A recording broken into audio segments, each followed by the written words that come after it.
Hai semuanya, ketemu lagi bareng Mihu di sini. Oh ya, kali ini Mihu akan membawakan alur cerita Donghua yang berjudul Battle Through the Heaven.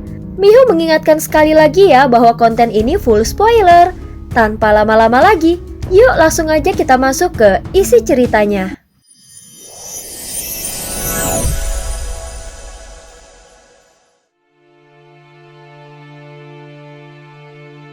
Melanjutkan dari kisah sebelumnya. Sebelumnya dengan peningkatan kekuatannya, Xiaoyan mulai menekan cap pemusnahan agung Yaunantian yang membuatnya menjadi semakin panik. Bing Ledong, Tian Luolan, kalian masih belum bertindak, cepat hentikan dia. Suara keras datang dari Yaunantian yang tubuhnya sedang berguncang dengan hebat. Kedua tangannya menekan udara dengan penuh kekuatan. Namun tubuhnya sudah mulai kehabisan tenaga. Darah menyembur dari sudut bibirnya menunjukkan betapa besar beban yang sedang ditanggungnya. Celaka, Yaunantian menggertakkan giginya. Di saat segel besar yang dia gunakan mulai retak, dia mengerahkan seluruh kekuatannya dan mendorong ke depan. Namun kekuatan besar dari Xiaoyan terus menekan tanpa ampun. Hal ini membuat cap pemusnah agung mulai runtuh satu demi satu hingga akhirnya hancur total. Yaunantian segera memegang dadanya saat segel itu runtuh. Serangan balik yang kuat menghantam tubuhnya. Darah segar muncrat dari mulutnya dan dia mengalami luka dalam yang serius. Tubuhnya terpental jauh sejauh ratusan kaki sebelum akhirnya berhasil menstabilkan dirinya. Wajahnya tampak pucat dan dipenuhi amarah saat matanya menatap tajam ke arah Bing Ledong dan Tian Luolan. Kalian berdua, apa kalian sengaja membiarkanku bertarung sendirian? Bahkan kalian tidak mampu untuk menundanya. Sekarang aku kehilangan kekuatan klan Yuan Shenku. Dan sekarang aku juga kehilangan cap pemusnahan agung peninggalan ribuan tahun milikku. Kalau kalian memang berniat mengkhianatiku, lebih baik aku membunuh kalian lebih dulu. Yaunantian sangat marah. Meski tubuhnya terluka parah, namun lebih dari itu mentalnya telah hancur karena kehilangan dua kartu truf andalannya. Tentu saja hal itu membuat kekuatan jiwanya goyah. Itu tidak benar. Bing Ledong langsung berseru. Dia dan Tian Luolan bukannya tidak berusaha. Mereka juga sudah mengerahkan kartu truf mereka. Tetapi tetap saja mereka tidak mampu menghentikan Xiaoyan. Xiaoyan bagaikan binatang buas yang lepas dari kandangnya. Setiap gerakannya dipenuhi kegilaan dan keberanian. Dia bahkan bertarung tanpa memperdulikan hidup dan mati. Dia seperti makhluk dari dunia lain yang hanya tahu satu hal, yaitu melakukan segalanya tanpa menyesal. Orang ini memang berbeda dari para monster tua lainnya. Bing Ledong berpikir di dalam hatinya, jika yang dihadapi adalah monster tua seperti mereka, mayoritas lawannya pasti sudah melarikan diri sejak lama. Tetapi tidak dengan Xiaoyan. Meskipun harus membayar harga yang mahal, dia tetap bertarung tanpa rasa takut. Mungkinkah dia masih menyembunyikan kekuatan lain yang cukup untuk membunuh kita semua? Awalnya Bing Ledong menganggap Xiaoyan hanyalah kultivator tahap ketiga yang tak berarti. Namun setelah bertarung sekian lama, mereka mulai sadar bahwa lawan mereka jauh lebih tangguh dari yang mereka bayangkan. Serangan demi serangan yang mereka kira akan menghancurkan Xiaoyan selalu bisa ditahan atau dikembalikan olehnya. Xiaoyan bertarung seolah ingin menanamkan keraguan di dalam hati mereka. Dan kini dia bisa dianggap berhasil. Sedikit demi sedikit ketiga musuhnya mulai merasa gentar. Dalam medan perang yang penuh tekanan seperti ini, maka keraguan adalah celah menuju kekalahan.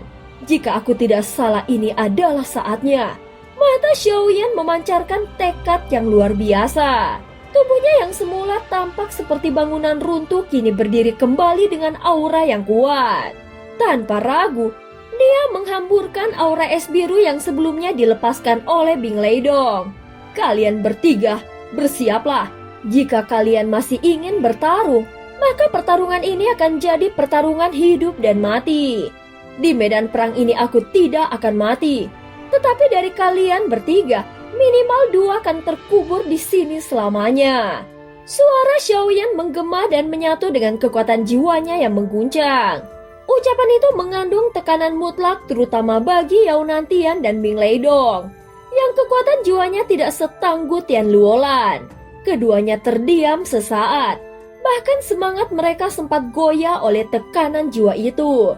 Namun pada akhirnya Yao Nantian melangkah maju. Memangnya kenapa kalau kau reinkarnasi yang mulia? Jangan coba menakuti kami dengan gelar kosong itu. Kami sudah hidup selama beberapa ribu tahun. Apa kau berpikir kami tidak tahu bahwa kau sudah kehabisan tenaga?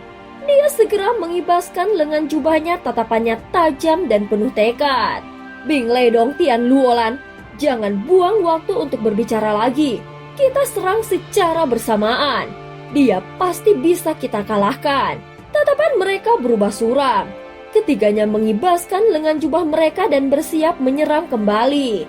Di titik ini, satu-satunya cara untuk membalikan keadaan adalah dengan membuat avatar Yuan Shen-nya mencapai terobosan menuju ranah kuno. Namun saat ini jelas mustahil. Terlebih lagi, saat klan Yuan Shen menerobos maka kondisinya akan sangat lemah. Jadi metode ini tidak dapat digunakan. Xiaoyan menggertakkan giginya ketika monster tua itu bereaksi persis seperti yang diprediksinya bahwa mereka tidak akan mudah diintimidasi. Kini kekuatan tubuh avatar jangkrik emasnya telah jatuh ke tingkat ketiga. Dan avatar Yuan Shen-nya bahkan lebih merosot dari ranah leluhur. Namun yang dibutuhkannya hanyalah kekuatan darah dan ki yang cukup. Maka avatar Yuan Shen-nya bisa kembali ke tingkat semula. Masalahnya saat ini seperti yang dikatakan oleh Yao Nantian. Xiaoyan memang terlihat seperti lampu yang hampir padam dan sisa-sisa kekuatannya hanya tinggal menunggu waktu untuk habis. Ye Beijing, bisakah aku meminta tolong satu hal? Begitu suaranya terdengar, tubuh Ye Beijing tiba-tiba muncul di sisinya tanpa suara, tanpa bayangan, dan tanpa tanda kedatangan. Secara alami keberadaannya membuat tubuh ketiga sosok lawannya bergetar. Apalagi mereka mengenal sosok Ye Beijing. Bicaralah. Ye Beijing menjawabnya dengan nada yang lembut. Tolong bawalah tim Fearless keluar dari sini. Xiaoyan berkata dengan tenang lalu menghela nafas. Ye Beijing menatapnya dalam diam sejenak lalu berkata, kalau kau mau, aku juga bisa membawamu pergi. Tidak, aku tidak bisa pergi. Mereka adalah ujian hidupku. Mereka adalah bagian dari takdirku. Untuk mencapai puncak keabadian para dewa, aku harus bertarung sendiri. Jika tidak bisa bertarung, aku tidak pantas hidup. Suara Xiaoyan tegas dan menggema. Ye Beijing menatap Xiaoyan yang penuh tekad di hadapannya. Baiklah, aku akan melindungi mereka semua. Perjalanan bersama kalian ini sangat menyenangkan. Jadi anggap saja kau tidak berhutang budi padaku. Begitu kata-katanya selesai, tubuh Ye Beijing menghilang secepat kemunculannya dan lenyap tanpa bekas. Seolah dia tidak pernah muncul. Namun meskipun kemunculannya hanya sesaat, itu jauh lebih mengguncang dari kata-kata Xiaoyan sendiri. Ketika monster tua itu terdiam, tubuh mereka menegang dan ekspresi mereka membeku. Bukankah itu Ye Beijing, sang penyendiri dari dunia kuno dewa abadi dan iblis? Mengapa dia muncul di sini? Tidak heran Master Suzu tidak turun tangan langsung. Mungkin dia sendiri bahkan tidak yakin bisa menang melawan Ye Beijing. Ketiganya mulai saling berkomunikasi lewat transmisi suara. Tian Luolan bahkan menghela nafas panjang. Semua orang tahu Ye Beijing menguasai jalur harapan. Meskipun dia dikelilingi gadis-gadis surgawi di dunia domain Giok, yang orang tidak tahu adalah dia jauh lebih menakutkan dari yang terlihat.